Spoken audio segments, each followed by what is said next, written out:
자, 마가복음의 주님의 사역의 또 모습은 이 땅에서의 주님의 모습을 믿음의 관점으로 움직이는 행동하는 복음, 이렇게 믿음의 삶, 또 믿음의 관점에서 우리가 쭉 이렇게 보고 있는데요.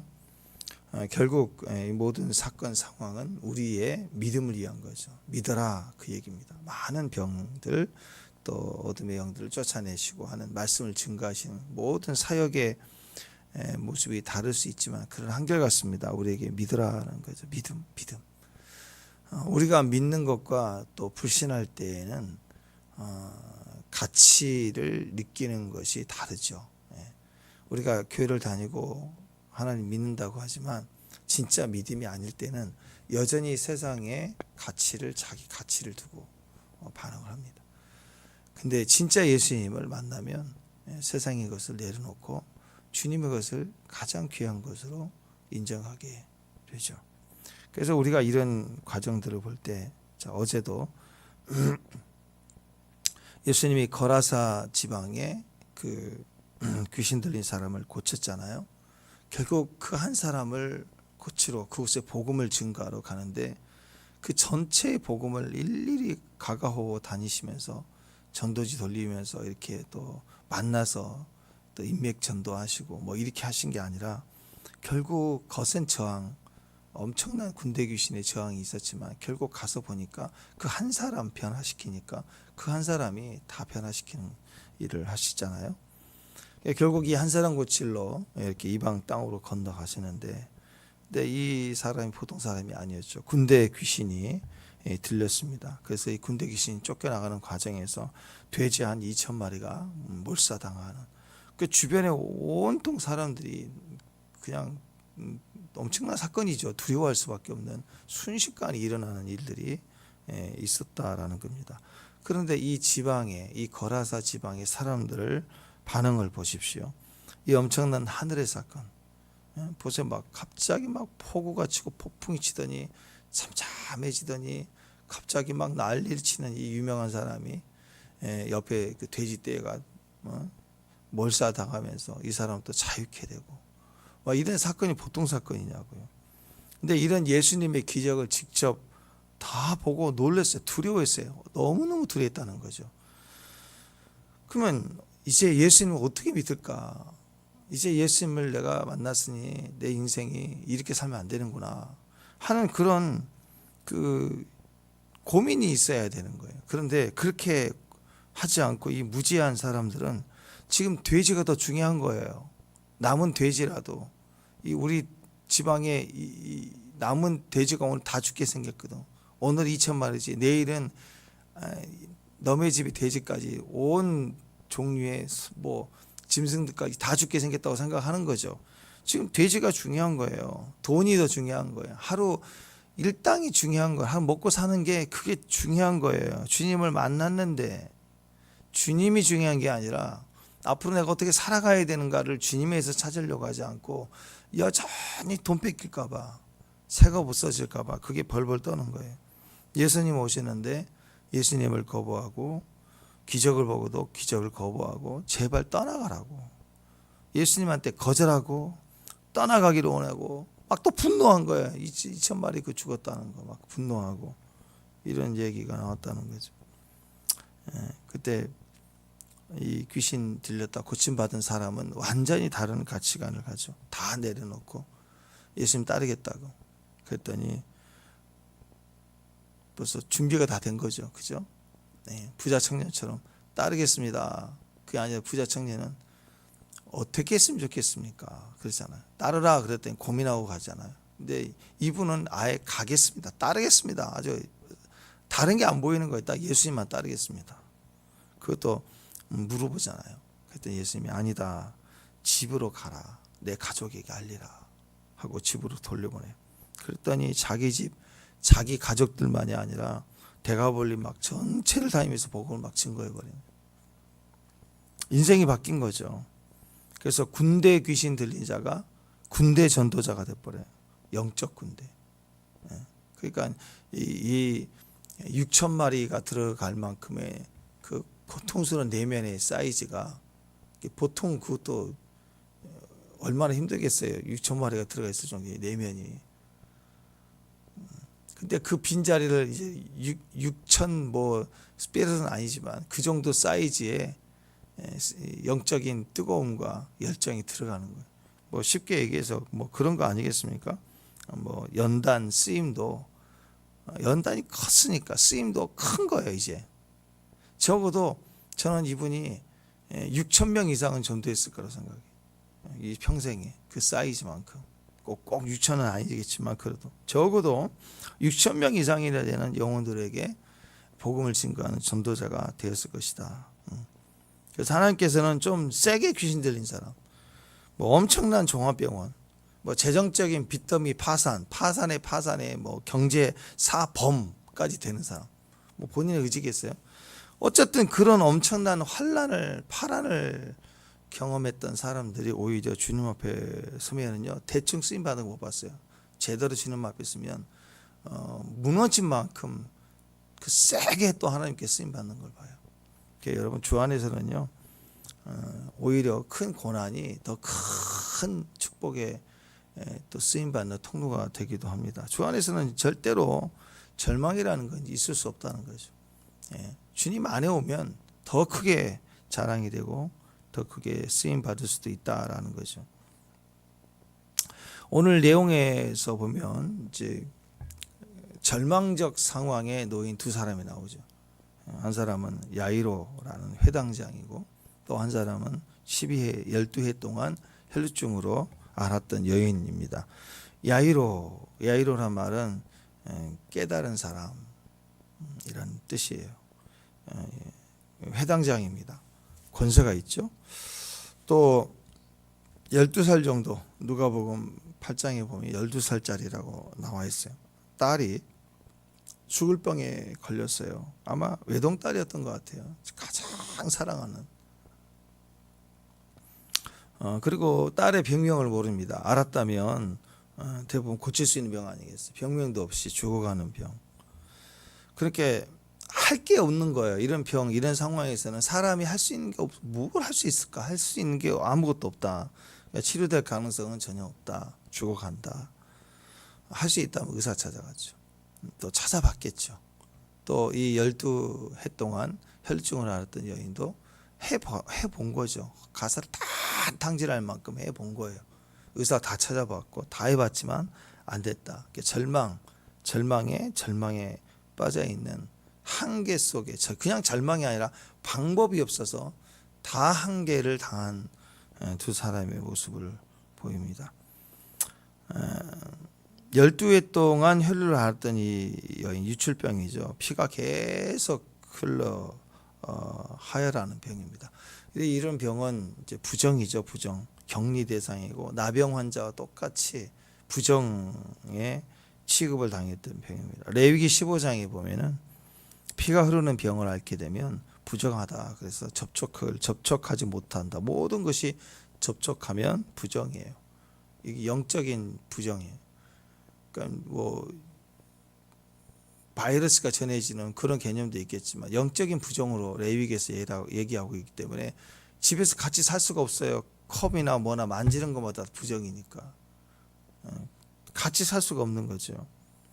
뭐 현대 뭐 의학적으로 보면은 자궁에 어떤 혹이 생겨서 하혈 증세가 계속 나는 거다. 뭐 이렇게 볼 수도 있고 또 자궁암까지 뭐 볼 수도 있는 거고 또 그렇게 되면 대부분 이런 하혈이 혹에서 나오고 이럴 경우에는 본인도 고통이지만 냄새도 나요.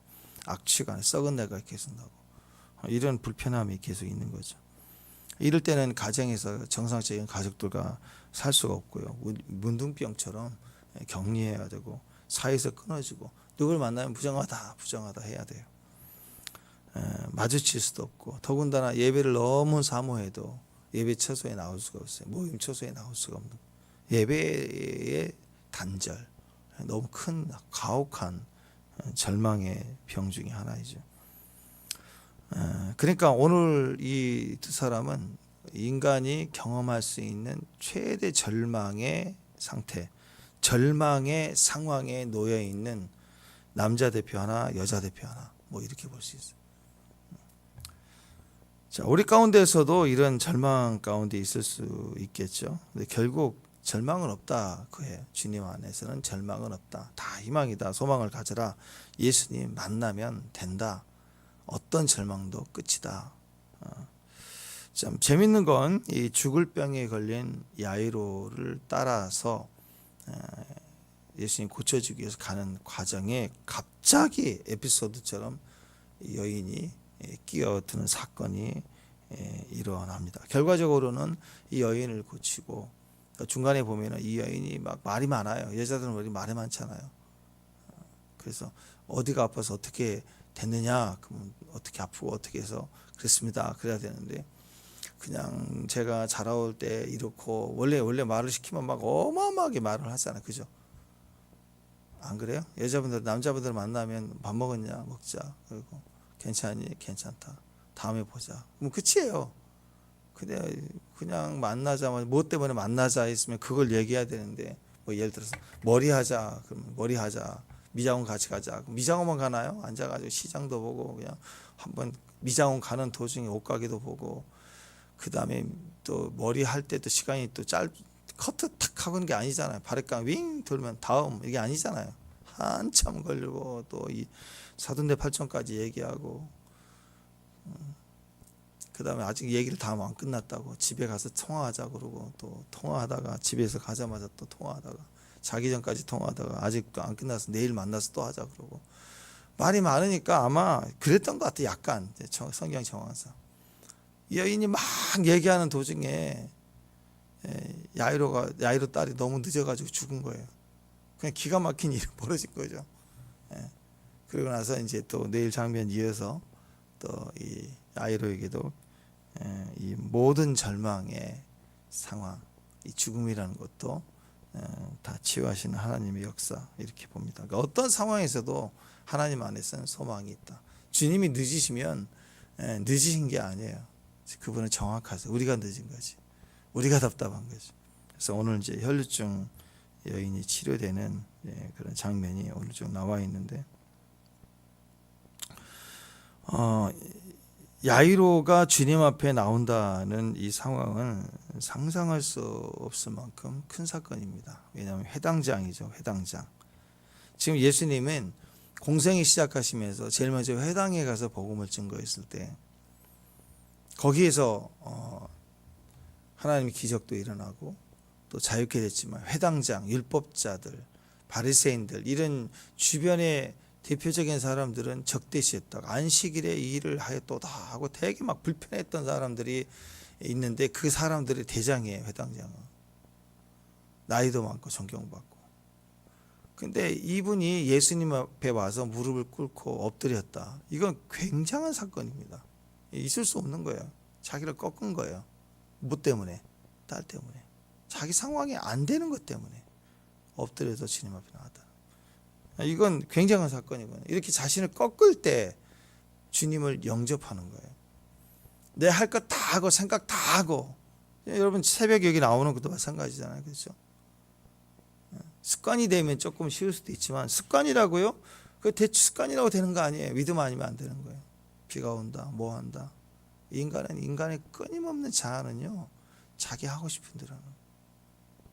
거기다가 나오라고 얘기를 해보세요. 막 왼수댐이 올라온다. 왼수댐. 자고 있는 애 깨서 가자 그러면 막 올라오잖아. 똑같아. 우리도 그래요. 마찬가지로. 한 단계 더 하면 막 올라온다. 그 예라모십 부산의 동네 교회죠. 그 청년들 자발적으로 매일 직장 끝나고 8시에 모여서 편곡하고 연습하고 피아노 5개월밖에 안 배우는 그 실력 갖고 시작을 해서 매일 새벽 3시 뭐 늦을 때는 5시까지 하고 한두 시간 눈 붙이고 바로 출근하고 이걸 지금까지 몇 년째 한다잖아요. 그 청년들이 지금 뒤집어 놓잖아요. 전국을 뒤집어 놓잖아요. 전문적인 사람, 유망한 사람이 아닌데 이미 지금은 전문가가 됐잖아요. 다들. 전국을 투어하잖아. 난 그 지금도 이런 청년들이 있다는 게 놀라. 한두 번 행사 앞두고 한두 번 날 셀 수 있겠죠. 예배에 미친 거예요. 그걸 강요하면 어떻게 될까요? 뭐 강요하면 그게 되겠어요? 원망 불평 이걸 뭐 왜 막 해야 되냐? 새벽에 왜 나와야 돼? 예전에 어떤 그 목사님 간증을 들으니까 그 교회도 성경 공부를 해야 되는데 다 어려우면 저녁에 장사하고 막 근데 같이 해야 될 집사님 중에 한 분이 저녁 그 음식 장사를 하니까 문 닫고 오면 거의 12시라는 거예요. 12시. 저녁 12시. 그래서 밀어붙였대요. 새벽 1시에 성경 공부하자고.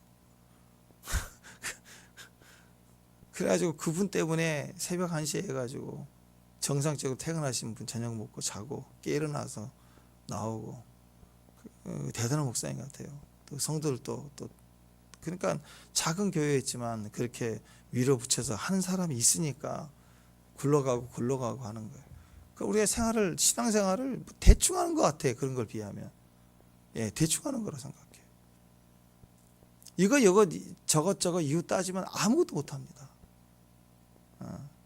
정말 주님과 나라는 존재 사이에 내가 이렇게 귀하게 여길 수 있고 달려갈 수 있을까? 이렇게 절망에 빠져 있는 사람들은 한 길이 딱 하나예요. 하나. 다른 게 안 보여요. 그것밖에 안 보이는 거예요. 그러니까 거기서 회당장이지만 엎드려요. 꺾여서 주 앞에 달려오는 거고. 이 혈루증 여인도 오늘 맞아 죽을 일이에요. 걸려서 안 나오면 낫든지 주님 만나서 내가 낫든지 아니면 안 나오면 혈루증 여인이 왔다. 사람들 사이 나를 접촉했다. 부정한 걸 나에게 퍼뜨렸다. 그냥 두겠어요. 돌로 쳐 죽이려고 그러지. 그만큼 절박한 상황에서 다른 거 체면이고 뭐고 없어요. 그냥 오직 예수 아니면 오늘 죽습니다. 그런 마음으로 달려왔지 않겠는가. 그게 절박함이죠. 12년 동안 이 여인은 다 드렸어요. 다 해봤어요. 혹시 어려울 때 한번 이 생각 해보셨나요? 정말 다 해봤을까? 여러분 힘들 때 정말 다 해봤을까? 이 질문에 답을 해보신 적 있나요? 저는 해봤어요. 다 해봤는데 안 되는 거예요. 다 해봤어요. 다 해봤어요. 저는 여러분 잘 아시지만 한 끼만 먹어도 힘들어요.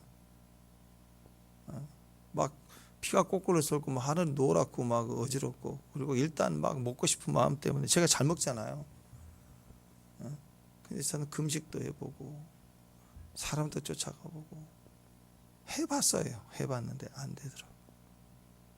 놈은 되는데 나는 안 되더라고.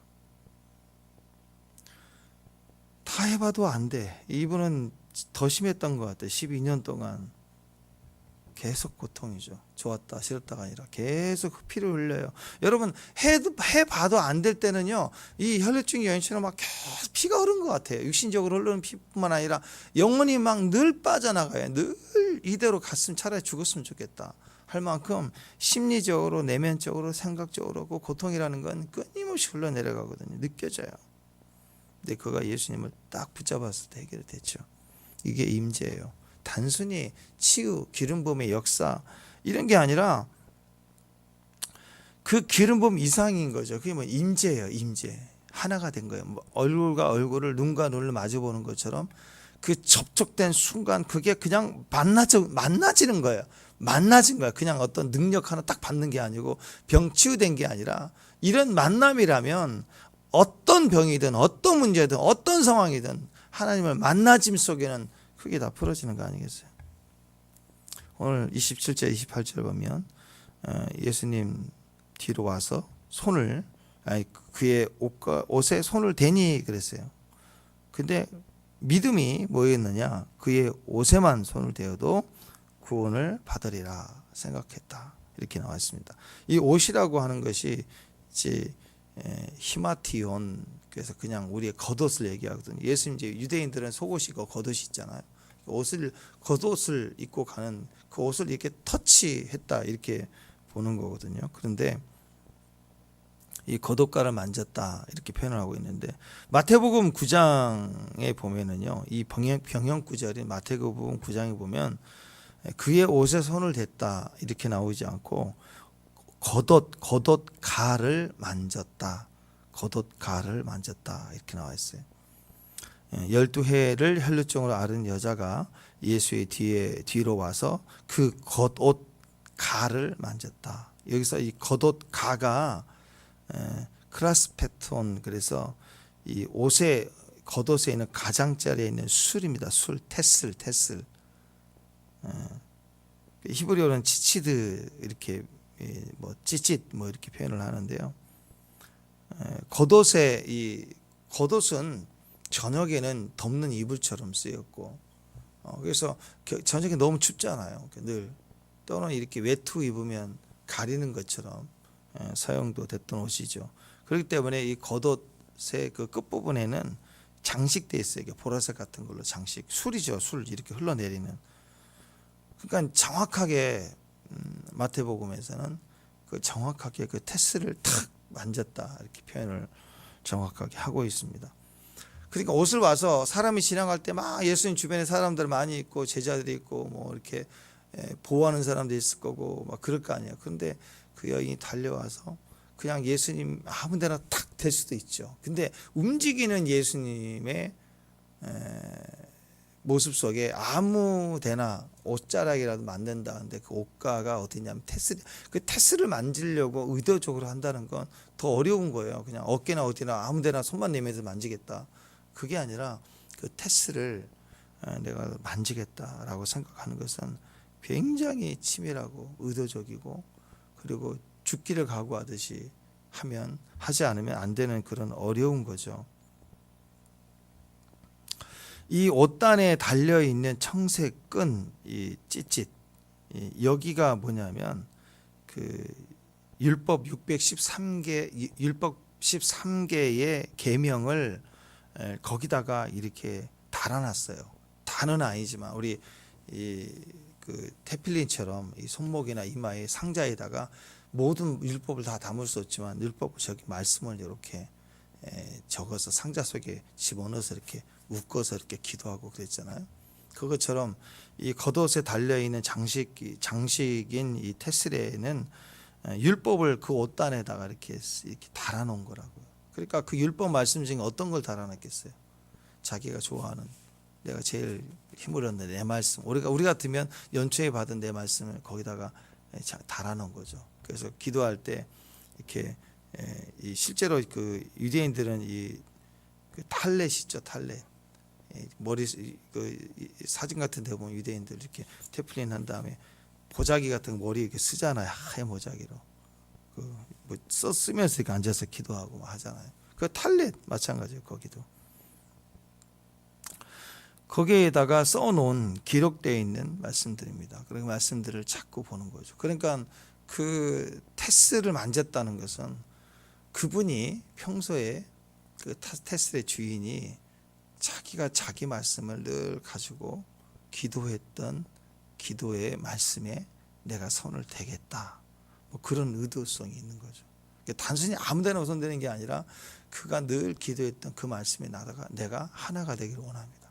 이왕이면 그 주님을 만지려면 어디를 만질 거냐? 나는 그 겉옷 거기를 만져야 되겠다라는 생각을 했다라는 거죠.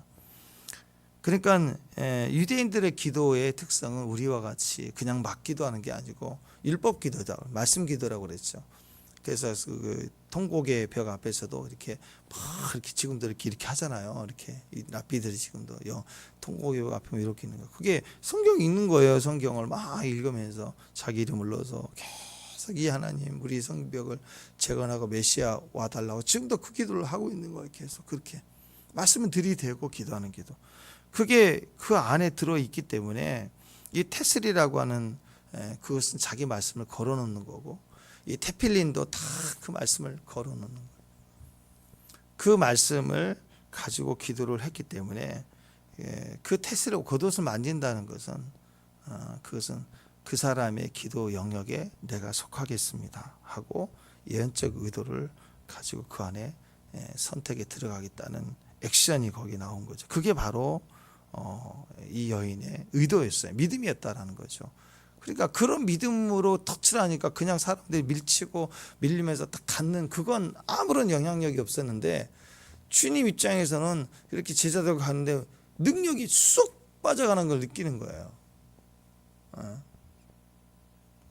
임재 안에 민감할 때 우리가 그걸 많이 느낍니다. 이렇게 예배할 때, 단어 하나 말할 때, 찬양할 때 확 임재가 이렇게 부어져요. 뭐라 땡하게 막 어질어질하고 부어져. 그 임재. 또 누군가를 기도해 주러 기도하려고 딱 할 때 확 뭐가 덮여져, 보자기에 덮여진 것처럼 확 오면서 임재가 와서 손을 대면 임재가 흘러가게 돼요. 어떤 분은 또 기도하면 아무것도 흘러가지 않아요. 어떤 분에게는 흘러간단 말이에요. 그런가 하면 때로는 진짜 몸에서 이렇게 뭐가 쑥 빠져나간 것처럼 쭉 빠져나가요. 기도해줄 때 쭉 빠져나가는 게 느껴진다. 그러니까 아마 이런 그 작은 영역 안에서 우리가 경험하는 이런 부분이 예수님이 얼마나 더 정확하겠어요. 쫙 능력이 빠져나가시는 거예요. 임재가 누군가에 의해서 딱 접촉하는 순간 쭉 흘러나가 버리는 걸 주님이 분명히 느끼는 거예요. 그래서 누가 나를 만졌느냐 하고 주님이 확인하고 싶으신 거죠. 그때 베드로는 아니다. 아니다. 사람들이 이렇게 많은데 모르느냐 하고 예수님께 일반적 대답을 하지 않습니까? 근데 그게 아니었다라는 거죠. 이 여인은 아주 믿음의 의도를 가지고 달려와서 주여 하고 딱 붙들었다. 이렇게 볼 수가 있습니다. 이 여인이 겉옷갓을 만졌다라고 하니 만졌다라는 것은 이 합토마인데 소속이에요. 소속. 합토마이라는 단어가. 그러니까 손을 이렇게 찜. 어제 우리 다방구 하고 찜 하고 가는 게 아니고 이게 포도나무 가지가 접붙임을 당한 것처럼 합토마이 딱 하나가 된 거예요. 딱. 여러분 나무 가지를 나무에다가 이렇게 그냥 대충 딱 한번 세워놓으면 그게 합토마이가 아니죠. 거기를 깎아야 눈 깎아서 거기다가 집어넣어서 꽉 이어놔야 돼요. 그래서 원 접붙임을 해서 그 안에 양분이 흘러 들어오도록 딱 붙여놔야 이게 양분을 흡수하는 거 아니겠습니까? 이 단어가 합토마이에 완전히 소속이 되는 거예요. 하나가 되는 거예요. 여인이 자기 고통에 손을 내밀어서 예수님의 중보의 자리, 그분의 지성소에 예수님의 지성소라고 느껴지는 저분의 지성소는 그 테슬에 있다라고 생각하는 거예요. 왜? 늘 달고 다니는 그 겉옷가, 거기가 저분의 지성소의 자리다 라고 생각하는 거예요. 왜? 거기에 말씀이 있으니까. 성소의 모든 기구들이 하나님의 명령 따라 만들어져서 다 거룩한 거죠. 부정함이 없는 거잖아. 그런데도 왜 유독 지성소가 중요하냐? 거기 법궤가 있으니까. 법궤가 있는 게 중요한 거예요. 그러니까 여러분 집에 제일 중요한 자리는 어디예요? 안방? 거실? 저 같은 먹는 거 좋아하면 주방 있을 좋겠죠. 어떤 사람은 어디가 안방이 좋아한 거예요. 안방은 아무도 안 보여줄 거야. 거기에 꿀단지 있으니까. 뭐 그럴까 하고. 막 자기 중요한 게 있는 게 제일 중요한 자리 아니에요? 근데 하나님 보시기에는 여러분 집안에 어디가 제일 중요한데? 늘 말씀이 있고 말씀이 교제가 있고 또 성경이 펼쳐져 있는 자리. 그게 주님에겐 제일 중요한 자리 되겠죠. 이 여인이 볼 때 예수님의 제일 중요한 자리는 어딜까? 이 겉옷과 테슬 거기에 말씀이 있으니까 그랬다라는 거죠. 그랬다. 그래서 거기를 막 달려가서 그 중보의 자리, 예수님의 그 임재의 자리, 법궤가 있는 자리에 내가 손을 대겠다고 손을 대는데 그냥 대는 게 아니라 합토마야 딱 안 떨어진다. 붙들고 안 떨어지겠다. 죽어도 안 떨어진다. 주여 하고 다 붙들었다고. 그러니까 양분이 이 접붙임 받은 가지 양분이 흘러가는 것처럼 능력이 싹 이렇게 들어갔다고. 법궤와 같은 거예요. 법궤 붙들고 기도하는 거, 법궤 메고 전쟁하는 거예요. 법궤 없으면 안 되겠습니다. 그러니까 기름 부음이 거기서 흘러나가 소속이 되는 거죠. 그러니까 이 여인이 대충 보통 그런 여자가 아니라고요. 그냥 낫기만 원하는 그런 여인이 아니라고요.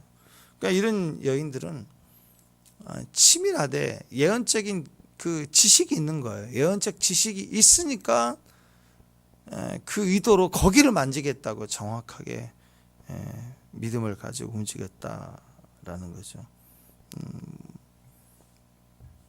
여러분, 이 테슬과 같은 그 표현들이 성경에는 비슷한 표현들이 여러 군데가 나와요. 예를 들어서 출애굽기 19편 4절에 보면, 출애굽기 19장 4절에 보면은 내가 애굽 사람에게 어떻게 행하였음과 내가 어떻게 독수리 날개로 너희를 입어 내게로 인도하였음을 너희가 보았느냐. 독수리 날개로 이렇게 업었대요. 업어서 출애굽할 때 인도에 가시는 하나님 방법은 독수리의 날개에 이렇게 업어가지고 인도하였음이라고 주님 표현해요. 또 시편 91편 4절에 보면 그가 그 깃으로 너를 덮으시리니 내가 그 날개 아래 피하린다. 그 날개, 이 날개, 이게 이스라엘 백성들에게는 이 새의 날개지만 아까 얘기했던 기도할 때 머리에 이렇게 쓰는 거, 이렇게 보자기처럼 쓰고 하얗게 쓴 거 있죠. 이게 탈릿인데 이걸 펼쳤을 때 이게 날개의 의미를 가져요. 임재란 거예요. 하나님 앞에. 그래서 거룩함을 나타내기 위해서, 권위를 상징하기 위해서 여인들은 머리를 기르든지 머리에 수건을 쓰고 기도하라고 그러잖아요. 신약에서도. 근데 구약적 의미로는 남자들도 주 앞에 기도할 때 테필린을 이렇게 딱 경구를 갖고 있지만 머리에 탈릿을 쓴다고 이렇게. 근데 그게 뭐냐면 날개를 상징한 거야. 임재 안에 기도라. 나를, 내 생각을 덮습니다. 내 기도 영역을 주의 영광으로 덮어주세요. 카나프예요. 날개를 의지했다.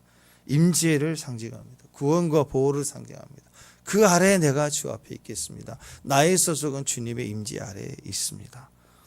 주의 날개 아래 제가 피합니다. 그러니까 기도는 내 소원 성취 비나이다 비나이다 그게 아니라 임재 안에 덮은 거예요. 그래서 뭔가를 뒤집어 쓰고 기도하는 거예요. 엎드리는 거예요. 임재 안에. 그러니까 자기의 어떤 절박한 상황 정도가 아니라 주님과 1대1의 임재 안에 들어가는 과정으로 이 고백이 쓰여지는 거죠. 이게 예언적 의미가 있는 거예요. 그래서 임재에 있어서 엎드리고 그 날개 그들 아래 피하리로다. 피해서 뭐 하겠어요? 도와주세요. 살려주세요. 찬양합니다. 하고 주 앞에 엎드리는 걸 말해요. 임재의 그 날개를 내가 덮습니다. 그거예요. 또 말라기 4장 2절에 보면 내 이름을 경외하는 너희에게는 의로운 해가 떠올라 치료하는 광선을 비추리니 너희가 나가서 외양간에 송아지처럼 뛸리라. 여러분 아시는 말씀이죠. 공의의 해가 쫙 떠서 쫙 비친대. 치료 광선이 공의의 빛이 비치는데 이게 치료 광선이라는 거죠. 그래서 이 치료하는 광선을 비춘다, 빛을 발한다, 비춘다. 이게 카나프예요. 카나프. 이게 깃털, 날개 그런 거예요. 깃단, 술 그런 거예요. 그러니까 예수님의 겉옷의 제일 끝부분에 가장자리에 이렇게 장식되어 있는 술, 그게 날개라고요. 탈릿을 덮는 행위가 날개로 덮는 거예요. 여러분 기도할 때 뒤에서 이렇게 포근하게 덮어주는 그 사랑의 의미처럼 임재가 덮는 거예요. 그 날개로 덮으신 거예요.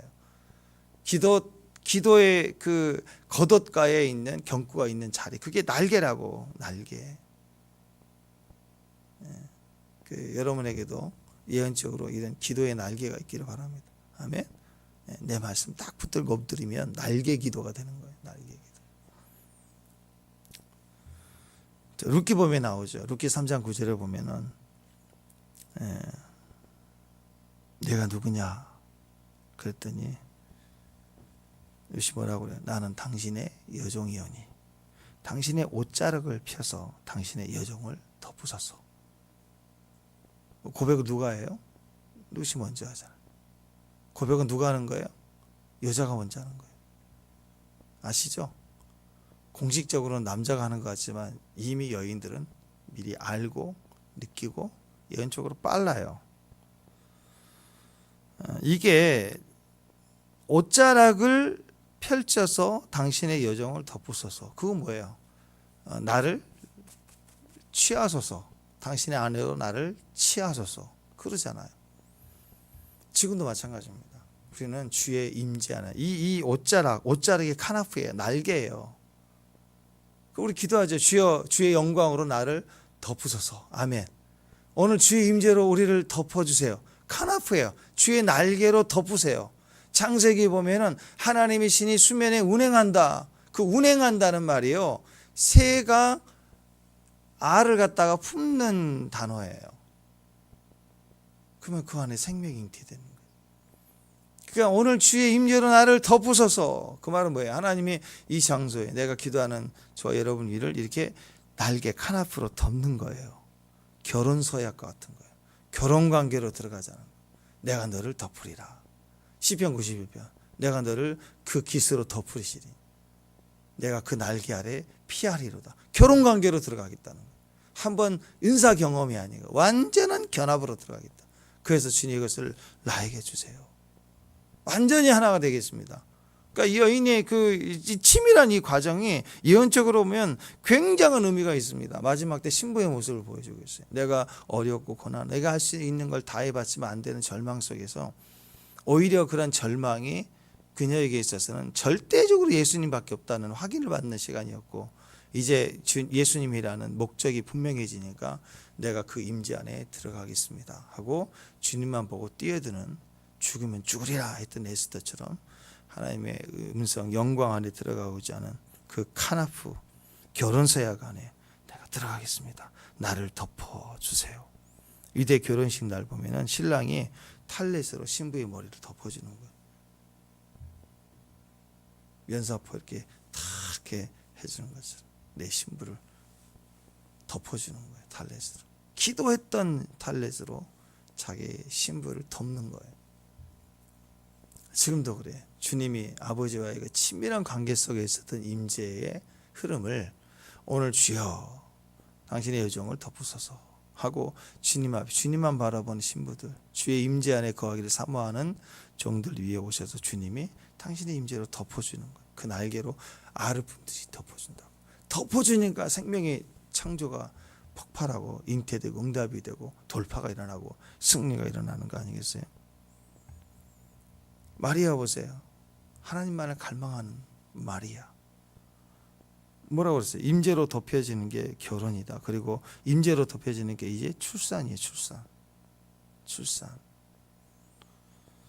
보라, 내가 수태의 아들을 낳으리니 그 이름을 예수라 하라. 마리아가 천사에게 말하되 내가 사내를 알지 못하니 어찌 그런 일이 있으리이까. 천사가 대답하되 성령이 내게 임하고 지극히 높으신 이의 능력이 너를 덮으시리니. 너를 덮는다는 거예요. 날개가 덮는 거예요. 영광이 덮는 거예요. 우리가 그 안에 들어가는 거예요. 그럴 때 잔치가 시작이 되고 생명이 잉태되고 말씀이 육신이 되어 나오는 응답이 되고 하나님 때에 주의 역사가 일어나는 그런 능력이 된다는 것입니다. 이게 예언적인 축복이죠. 그러니까 여러분 이 마지막 때 신부가 그런 소원이 있죠. 내 마음에 인을 치세요 하고 주님만 고난 속의 마음의 인침은 예수밖에 없다는 걸 아는 거예요. 어떤 상황으로도 다 해봤는데 안 된다. 어려울 때 다 해봤는가? 생각해 보세요. 다 해봤다는 말이 안 나오면 아직 멀었어요. 더 해봐야 돼요. 아직도 정신 차리고 주 앞에 달려가야 돼요. 근데 다 해봤는데도 정말 주님도 다 해본 것 같아요. 그러면 뭐 네가 100% 옳게 했느냐? 그러면 할 말 없겠지만 그래도 최소한 주님 저 다 해봤어요 라는 말을 할 수 있으면 정말 잘하신 거예요. 그때부터는 주님이 하세요. 그때는 우리가 할 일은 뭐냐? 다 맡기고 임재 안에 가서 주여 저를 덮어주세요. 저를 덮어주세요. 이게 신부의 모습입니다. 그 날개의 깃으로 나를 덮어주세요. 임재를 저를 덮어주세요. 그러니까 이 혈루증 여인은 그 옷 가에 손을 대도 닿기만 해도 내가 나으리라라고 생각했다 그랬죠. 근데 그걸 한 번 했겠어요? 한 번. 이 전후 상황을 한번 보세요. 이 여인이 이 생각을 한 번만 했겠어요? 저는 이 여인의 기도였다고 생각해요. 예수님이 소문을 들었을 때, 예수님 우리 지방으로 온다고 했을 때, 그때 계속해서 그래 나는 저기만 만지면 나은다는 말을 계속해서 시인하고 고백하고 묵상하고 기다렸다는 거죠. 사냥꾼이 덫을 놓고 있다가 기다린 것처럼 예수님을 기다린 거예요. 내가 침노하리라, 내가 여기서 죽으리라 하는 딱 한 번의 기회. 이게 예언적인 겁니다. 기도는 그렇게 하는 거예요. 정확한 믿음 안에서 내가 저 주님 안에 소속하리라, 저 임재 안에 거하리라, 거기 안에 내가 반응하리라, 제가 절대적인 중심으로 그 앞에 소속하리라. 이게 굉장히 무서운 갈망함이죠. 집중력 있는 갈망함이에요. 세상의 영역이 아니라 주님의 영역에 하나가 되리라. 이런 제자를 사탄이 제일 두려워합니다. 제일 무서워합니다. 지전자의 의미란요, 전능자의 그늘 아래 들어가기를 원합니다. 덮어주세요. 나를 주의 영광으로 덮어주세요. 그게 손을 대는 거예요. 오늘 그 터치가 있기를 바랍니다. 그런 마음으로 여러분 기도할 때, 또 중보할 때, 누군가를 위할 때 그런 주님의 손을 대시고 기도하는 저와 여러분 됐으면 좋겠습니다. 강력한 임재로 덮어달라고 기도하십시다. 오늘도 우리 안에 크고 작은 문제들, 또 어떤 상황이 있을지라도, 절망이 있을지라도, 혹시 절망스러울지라도 절망하지 마세요. 주님께 손 대면 돼요. 그 영광 안에 들어가면 되는 거예요.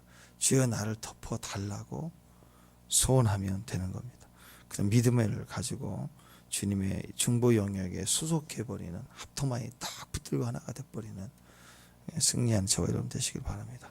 기도하겠습니다. 하나님 감사합니다. 어떤 상황에서도, 지금 이 상황에서도 오직 하나님 안에 들어가기를 소원합니다. 소속하여 붙들기를 원합니다. 오늘 우리와 하나가 되시는 주님, 오늘 우리를 덮어 주시옵소서. 예수님의 이름으로 기도합니다.